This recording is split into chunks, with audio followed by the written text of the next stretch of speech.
Tes, rakit PC 7 jutaan, tema putih upgradable nggak boros listrik dari Kubu Merah. Kok ini hijau?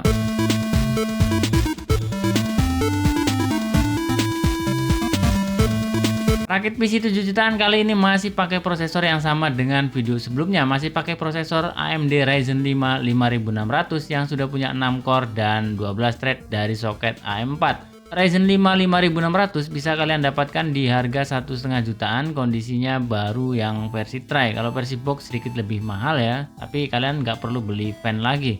Untuk VGA cardnya, kalau sebelumnya pakai AMD Radeon RX 6600, kali ini GPU-nya pakai dari Kubu Hijau, GTX 1660 Super.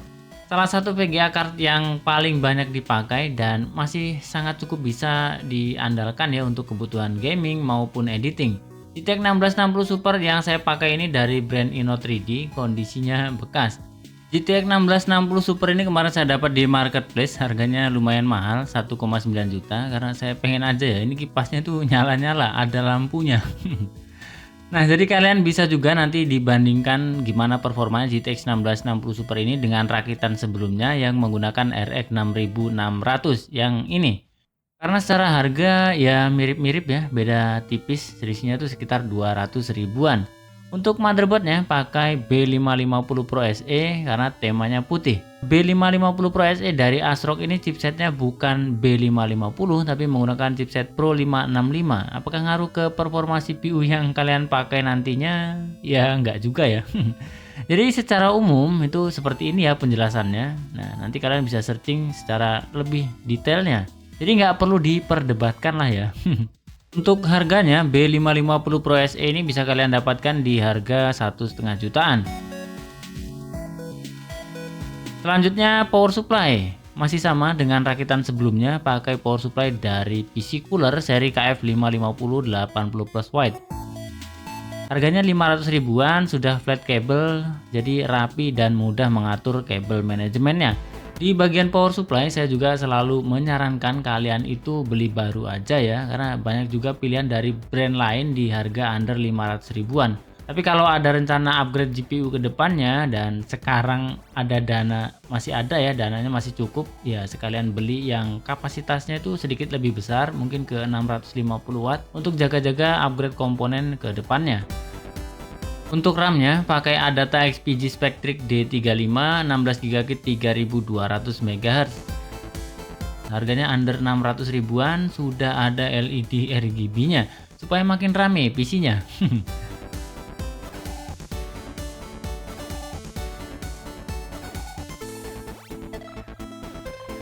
Di bagian pendinginan CPU pakai dari brand Olympus Gamma A40. CPU cooler ini punya 4 heat pipe dan menggunakan kipas dengan ukuran 10 cm. Dan sudah support ARGB 3 pin ya, jadi LED-nya ini bisa sinkron dengan motherboard. Untuk harganya CPU cooler Gamma A40 dari Olympus ini harganya 250 ribuan yang warna putih.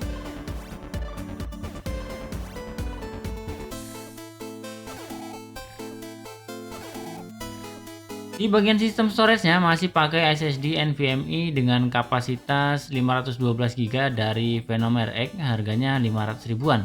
Untuk NVMe 512GB banyak ya pilihan lainnya di harga under 500 ribuan, tinggal kalian pilih brandnya sesuai dengan selera masing-masing.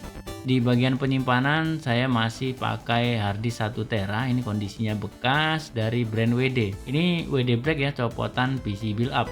Harddisk 1 tera kondisi bekas kalian bisa dapatkan di range harga 200 sampai 250 ribuan, tentunya dengan kondisi yang masih prima. Selanjutnya untuk casing, untuk case-nya pakai casing Epimax Air Mesh karena kebetulan tinggal ini ya yang warna putih. Ini fan-nya ini saya ganti fan ARGB pakai Jungle Leopard karena fan bawaan Epimax Air Mesh ini masih RGB. Fan Jungle Leopard ini mirip fan Coolmoon atau fan model-model lainnya lah ya, model-modelan Lianli versi Kirihuri, versi lightnya Lianli. Ini saya ganti fannya karena sayang ya motherboardnya kan sudah ada fitur ARGB dan bisa jadi lebih estetik, warnanya bisa kalian ganti-ganti sesuai dengan selera.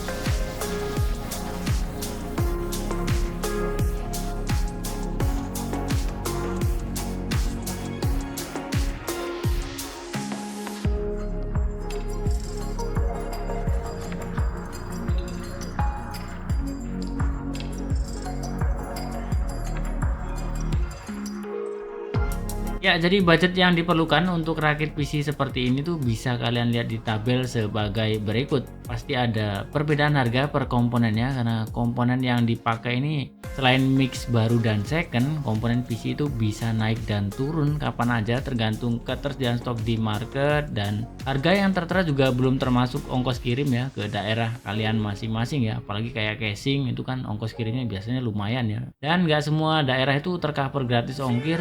Terus ini belum termasuk jasa rakit dan install juga.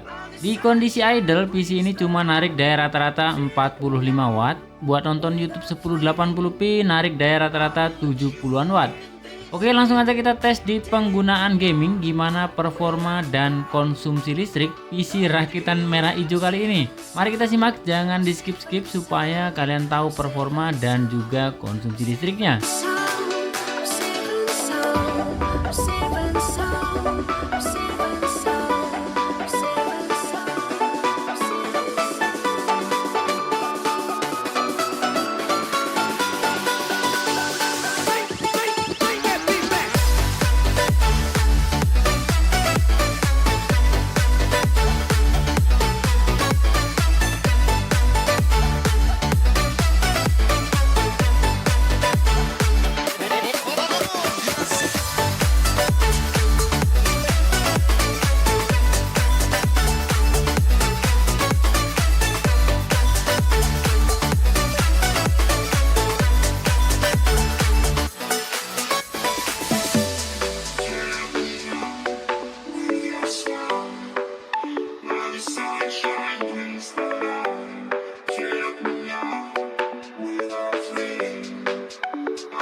From the midnight moon above, like a raging war undone, release me. Oh, I'm ready now to launch into the chaos. You never could have known without you. Oh, I'm breaking out of the only place I know, holding on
Jadi gimana kesimpulannya menurut versi kalian? Beberapa kelebihan PC ini, yang pertama tentunya upgradable karena masih banyak pilihan upgrade prosesor untuk kedepannya. Yang kedua, sudah sangat bisa diajak editing dan juga gaming di resolusi 1080p dengan preset high. Konsumsi dayanya juga termasuk irit. Kalau kalian pilih mana, GTX 1660 Super atau RX 6600? Tinggalin komen kalian di bawah. Thank you buat kalian yang sudah simak video ini. Dukung terus channel ini dengan cara memberikan masukan-masukan yang positif agar channel ini berkembang maju dan menjadi manfaat. Amin. Dan mohon maaf juga karena masih banyak kekurangan. Semoga ada sedikit informasi yang bermanfaat dari video ini. Sampai jumpa di video selanjutnya.